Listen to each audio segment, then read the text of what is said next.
Coming up on today's episode of Airborne Unlimited, a Red Bull race demonstration is planned for Sun and Fun. Drone commercial exemptions revised.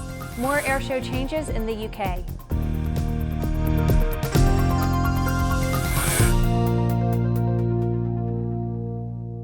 I'm Bree Cross. It's March 24th, 2016, and this is Airborne Unlimited. Sun and Fun certainly lives up to its title name, as attendees will now be able to experience a demonstration of the new high-end motorsport known as the Red Bull Air Races. It's been reported that Sun and Fun has worked with Red Bull Air Races to put on a demonstration race during the April 8th, 9th, and 10th afternoon air shows, flying at top speeds at well over 200 miles per hour around the signature 80-foot pylons in an abbreviated course. Master class Red Bull Air Race pilots Michael Goulian and Kirby Chambliss will showcase their skill and daring for fans at Sun and Fun. While not an actual race, viewers of this example will learn how the races operate with regards to scoring, rules, and timing. This is the first time such a demonstration has been presented at a North American air show. ANN will be there covering the news, and we'll be introducing our latest edition of ANN's exciting Airborne Innovation Preview series. It will debut as the Sun and Fun Innovation Preview just a few days ahead of this year's jam-packed fly-in. You won't want to miss it. The FAA has made some adjustments to its Section 333 exemption policy for UAS commercial use. When applying for a UAS commercial operation exemption, the Certificate of Authorization, commonly referred to as the COA, issued to the operator addresses what the operator is asking for. However, certain parts of the COA are uniformed, and recent changes have been made to allow more leeway when operating near crowds. While the COA has a statement that says, quote, all flight operations must be conducted at least 500 feet from all persons, vessels, vehicles, and structures. It also includes a clause that states, unless when operating. The unless when operating clause includes several circumstances where the UAS may be operated closer than the 500-foot distance requirement. It's a complex issue, and all COA holders should carefully check the verbiage on their exemption, and if it does not include a list of exemptions for altitude clearance, it may be revised. After the break, red arrows are canceled at the Fowey Royal Regatta. There's a difference between charting a steady course and pushing for the ceiling. And for nearly a century, Hartzell Propeller has been defining that difference. It's in our passion for engineering and research and our dedication to testing the limits of performance. We are built on honor. We are Hartzell Propeller. Redbird is quickly becoming the industry standard for flight training. Since Redbird introduced its revolutionary FMX in 2007, colleges, universities, and flight training operations around the world have integrated Redbird products into their curriculum. It's time to discover what Redbird can do for you. Join the migration. Welcome back. If you have a story suggestion for Airborne Unlimited, Aero-TV, our website or podcast, just email to news-spy@aero-news.net. The British Royal Air Force Red Arrows display team normally performs at the Fowey Royal Regatta in South Cornwall, England. But this year, the performance of the team has been cancelled due to safety concerns, according to the organizers of the show.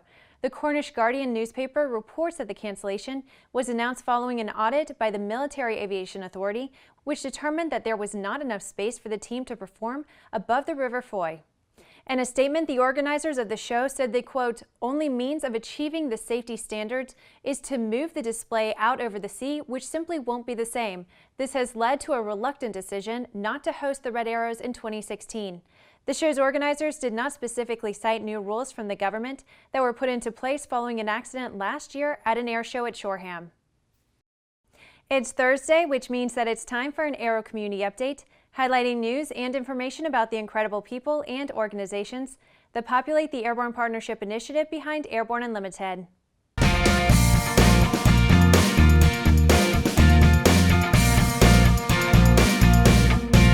This week, we have the pleasure of acknowledging a member of our Airborne Partnership Initiative that literally needs no introduction except for the three letters EAA.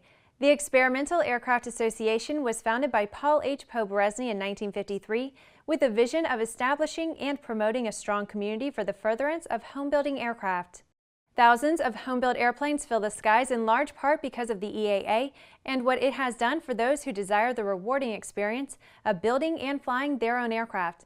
However, the EAA has expanded far beyond the goals of its origin. It now represents hundreds of thousands of aviation-minded people who fly for recreation and enjoyment.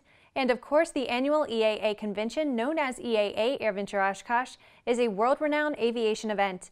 Last year at EAA AirVenture, our partnership with EAA proved its value by leading to the highly successful program known as the Airborne Innovation Preview, or simply the AIP. Working together as partners, we produced a two-part informative program that previewed innovative products and services being offered at AirVenture.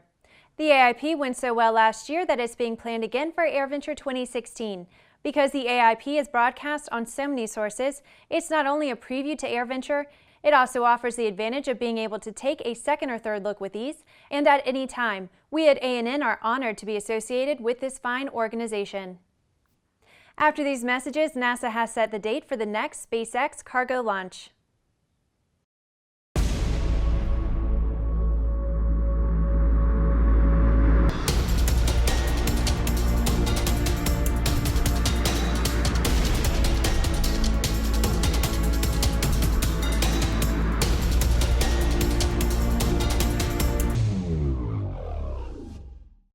Concorde's recombinant gas RG series sealed battery technology produces a high-performance battery with the advantages of being pre-tested and fully charged at the factory. Find out more about Concorde's entire line of batteries at www.concordebattery.com. Concorde, the heart of your aircraft.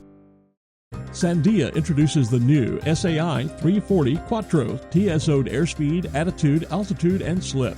With integral backup battery, safety never looked so good. See it now at www.sandia.aero. Welcome back. With so much news coming out of the aviation industry, we're summarizing some other interesting stories in a brief segment we call Around the Patch.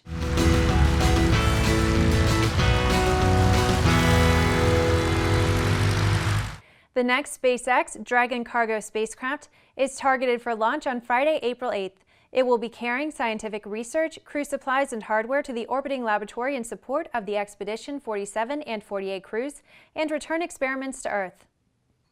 The CEO of Norwegian Airlines recently blasted the U.S. Department of Transportation for ongoing delays in approving the carrier's foreign carrier permit. Norwegian Airlines says the permit is being delayed for fear of competition against U.S. air carriers.